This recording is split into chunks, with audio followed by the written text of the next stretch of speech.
এই যে জায়গায় বসে আছি এই জায়গার মধ্যে এই বাবুর্চি জানাচ্ছেন আজকে সকালে এদেরকে দেওয়ার কথা ছিল খিচুড়ি রুটিন অনুযায়ী, কিন্তু আমাদের জিনিসপত্র না থাকার কারণে আমরা ওদেরকে দিয়েছি মুড়ি আর চা। এবং একই সাথে এটাও জানাচ্ছেন আগামীকালকে পরশু এই অসহায় মানুষগুলো কী খাবে, আমরা স্টাফগুলো কী খাবো আমরা জানি না।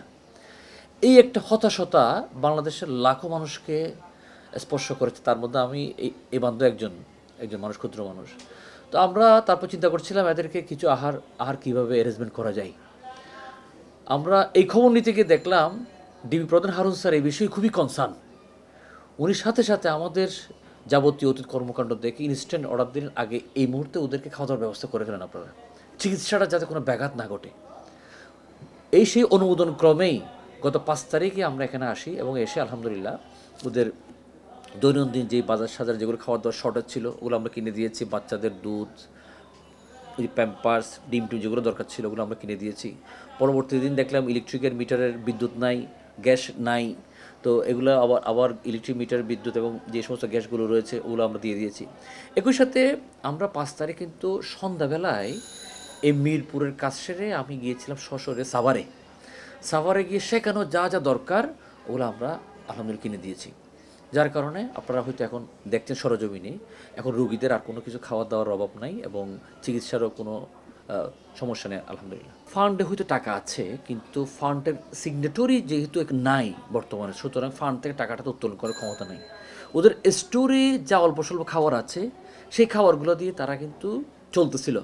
দৈনন্দিন মাছ, মুরগি অথবা তরকারি সবজিগুলো তো তারা নিয়মিত কিনতো, ক্যাশ টাকা দিয়ে কিনতো। ওই ক্যাশ টাকাটা কিন্তু তাদের কাছে নাই। বিদ্যুতের মিটারের ওই যে প্রিপেইড মিটার, কার্ড শেষ হয়ে গেলে এটা তো প্রিপেইডে এটা ঢুকাইতে হবে। গ্যাসের মিটার এটা প্রিপেইড, গ্যাস ঢুকাইতে হবে, এগুলো তো ওদের কাছে নাই।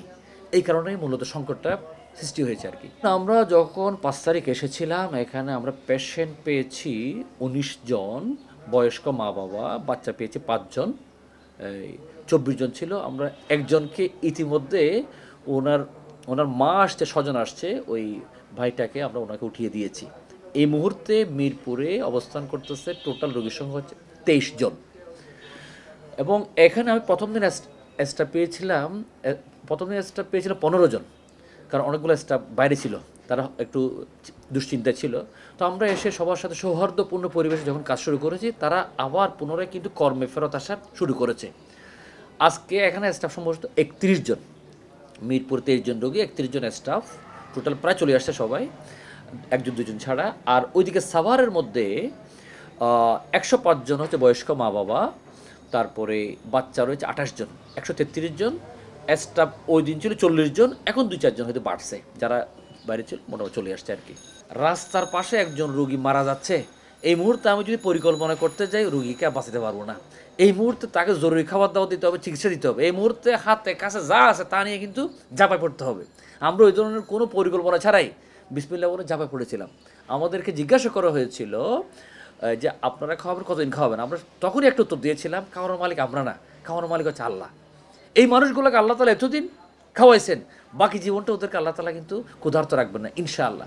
সে আল্লাহর উপর বিশ্বাস করে ভরসা করে আমরা কিন্তু কাজ শুরু করে দিয়েছি এবং এইখনো পর্যন্ত এইভাবে চলতেছে আর কি। মিল্টন সমাদ্দারের উনি যতদিন আসবেন না, অথবা যেহেতু এই প্রতিষ্ঠানটা সমাজ কল্যাণ মন্ত্রণালয়ের আন্ডারে রয়েছে, এটার মূল হর্তাকর্তা তো ওনারা রয়েছেন, ওনারা কোনো একটা সিদ্ধান্ত দেওয়ার আগ পর্যন্ত, তাহলে যেহেতু দায়িত্বটা আল্লাহর পক্ষ থেকে আমাদের কাছে এসেছে এবং ডিবি প্রধান হারুন স্যার পুরো টিমটা যেহেতু কনসার্ন, আসলে ওনারা তো না পুরো বাংলাদেশে মানবিক সবগুলো মানুষই কনসার্ন এই বিষয় নিয়ে, যাতে এই অসহায় মানুষগুলো অন্তত খাবার দাবার চিকিৎসার কোনো সমস্যা না পড়ুক। তো আমরা বিসমিল্লাহ করে চলতেছে আর কি। কোনো অবস্থায় একটা নির্দিষ্ট সিদ্ধান্ত আসলে সাথে সাথে আমরা সুন্দর করে এটা হস্তান্তর করে দেবো ইনশাআল্লাহ।